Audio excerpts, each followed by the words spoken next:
এবার ভারত নতুন নিয়মে ভিসা চালু করলো। তো আপনারা যারা বাংলাদেশ থেকে ভারতে যেতে চাচ্ছেন, আজকের এই ভিডিওটি আপনাদের জন্য খুবই গুরুত্বপূর্ণ হতে চলেছে। কেননা এর আগে 2025 সালে ভারতীয় ভিসা নিয়ে এরকম বড় কোনো আপডেট আসেনি। এই কারণে যারা আপনারা ভারতীয় ভিসা নিয়ে অধীর আগ্রহ নিয়ে বসে রয়েছেন কবে চালু হচ্ছে, তাদের জন্য এই ভিডিওটি খুবই গুরুত্বপূর্ণ হতে চলেছে। এই কারণে ভিডিওটি না টেনে সম্পূর্ণ ভিডিওটি দেখার অনুরোধ করছি।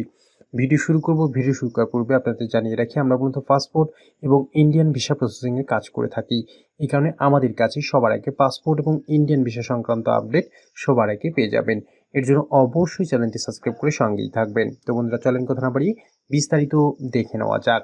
ভারত এবার মিশনারি ভিসা চালু করলো, আর এটি একটি বিশেষ ধরনের ভিসা যা ধর্মীয় প্রচারক বা ধর্মীয় কর্মকাণ্ডে নিয়োজিত ব্যক্তিদের জন্য প্রদান করা হয়।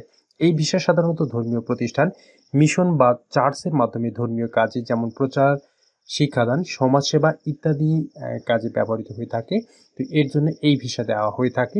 মিশনারি ভিসার বৈশিষ্ট্য: এটি সাধারণত লং টার্ম ভিসা, 1 বছর বা তারও বেশি সময়ের জন্য দেওয়া হয়ে থাকে। শুধুমাত্র ধর্মীয় কাজের জন্য বৈধ, অন্য কোনো চাকরি বা ব্যবসার অনুমতি এই ভিসাতে নেই। ভারতের স্বরাষ্ট্র মন্ত্রণালয় বা সংশ্লিষ্ট রাজ্য সরকার অনুমোদন প্রয়োজন হতে পারে এই ভিসার জন্য। বাংলাদেশ থেকে কিভাবে এই মিশনারি ভিসা আপনারা সকলেই পাবেন?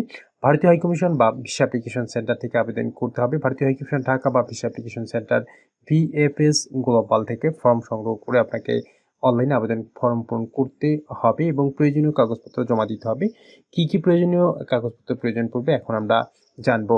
প্রয়োজনীয় ডকুমেন্টস: পাসপোর্ট, অন্তত 6 মাস মেয়াদের বৈধ পাসপোর্ট প্রয়োজন পড়বে। পাসপোর্ট সাইজের 2 কপি ছবি, সাদা ব্যাকগ্রাউন্ডের প্রয়োজন পড়বে। ভারতের আমন্ত্রণপত্র ধর্মীয় প্রতিষ্ঠান মিশন থেকে আপনাকে নিতে হবে এবং বাংলাদেশের ধর্মীয় প্রতিষ্ঠানের রেকমেন্ডেশন লেটার আপনাকে নিতে হবে। ভিসা ফি অন্যান্য ভিসার মতোই হয়ে থাকে। ভারতীয় স্বরাষ্ট্র মন্ত্রণালয়, রাজ্য সরকার অনুমোদন: কিছু ক্ষেত্রে ভারতের স্থানীয় মিশন বা চার্চকে ভারতীয় কর্তৃপক্ষের কাছ থেকে সিকিউরিটি ক্লিয়ারেন্স নিতে হতে পারে। ইন্টারভিউ বা অতিরিক্ত কাগজপত্র চাইতে পারে। এই ক্ষেত্রে আপনাদের ইন্টারভিউ হতে পারে। ভারতীয় হাইকমিশন অতিরিক্ত তথ্য বা ইন্টারভিউ চাইতে পারে। ভিসা প্রসেসিংয়ের সময় মিশনারি ভিসার জন্য 2 থেকে 4 সপ্তাহ সময় লাগে, তবে নিরাপত্তা যাচাইকরণের কারণে আরও বেশি সময় লাগতে পারে। গুরুত্বপূর্ণ তথ্য: ভারতীয় মিশনারি ভিসায় রাজনীতি বা ধর্মীয় উত্তেজনা ছড়ানো নিষিদ্ধ। এই বিষয়ে কাজের ধরন পরিবর্তন করা যায় না, যেমন চাকরি বা ব্যবসা করা যাবে না। বাংলাদেশি নাগরিকদের জন্য ভারতীয় মিশনারি ভিসা পাওয়া কিছুটা জটিল হতে পারে, কারণ ভারত ধর্মীয় ভিসা নিয়ে কঠোর নিয়ম মেনে চলে।